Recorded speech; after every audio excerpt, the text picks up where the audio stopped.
author of Beyond the Darkness, and I'm on the train. So if we're interrupted by Yuri announcing the next stop, I'm going to pause, let her talk, and then I'm going to continue. Same if somebody comes through the car. I'm answering a question for Nick in Virginia. What happens to the suicides in the gray area or the dark realm where I went? Are they eventually released through the prayers of others? Or do they realize that what they did was wrong?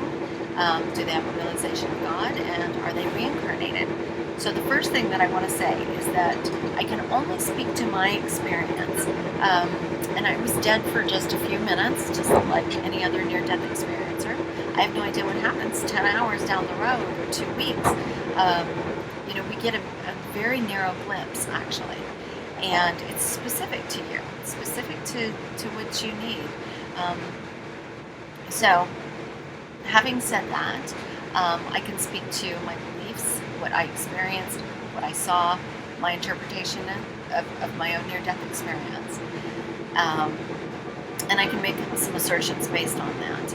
Now, it's been 24 years since my near-death experience, so I have a lot of life here in this realm now, having brought back the gifts that came with me when I came across. So when I stay someplace haunted, they know me, they know I can see them, and I have extraordinary experiences with people from the other side. And so what I would say is this. It makes no sense to me that God would just single me out and snatch me from that place if He isn't also reaching out to everyone else there. They were all having conversations, speaking to what appeared to be themselves, and they were all stuck in a moment, saying things like, if only you had blah, blah, blah, then I wouldn't have had to blah, blah, blah. And that's the experience that I have also when I stay in places that are haunted, is that these people are stuck in a moment. So I would not doubt that it's the same kind of thing. And it's not about right or wrong, it's about understanding completely, as if you're in the other people's point of view, in their skin. It's about getting the impact that your actions have had on others, or will have. And it's so far-reaching, it's incomprehensible. For example, one of the things that had me choose to come back was that I saw what would happen to my children without me. And my older boy, who's now turning 29, by the way, he was 5 years old at the time, I saw him get all the way to about 20 years old, and he was rendered completely incapable of performing a single mission or purpose that he came here for, because I took my life. Now, of course, all that altered because I went back. But had I stayed on the other side, I would have been responsible for every interaction that he was meant to have and every life he was meant to change as well. And that's just one of the people that in my life. It's so far-reaching, I can't even speak to it. Please hold on to the handrails when the train is starting or stopping. Please hold on to the handrails.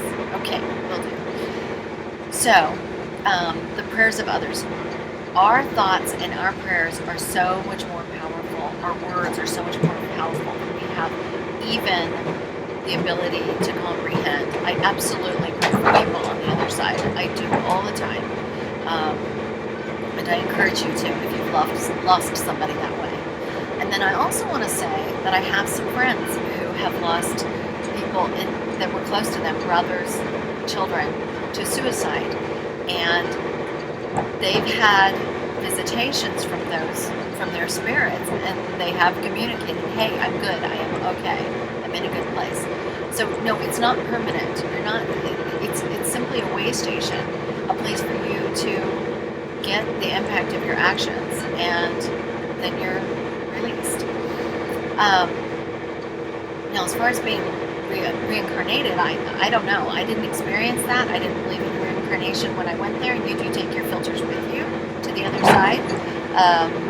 So some of what you experience in a near-death experience is going to be compatible with what you already have in place as far as belief systems. And of course, some things you just woke up to as well. So I don't know, and I don't know.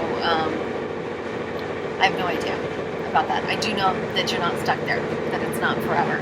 And now I do want to say that it's not a good idea to take your life. that you have access to light here in this realm that you're not even present to. And when you cross over, having done something that will not allow for you to withstand light, it's beyond anything that you can imagine to try to swim your way out of that without having access to light. You are immediately, this darkness begins sucking all the life out of you.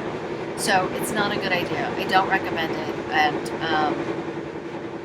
that's all I've got to say about that. So, Nick, I hope that answers your questions.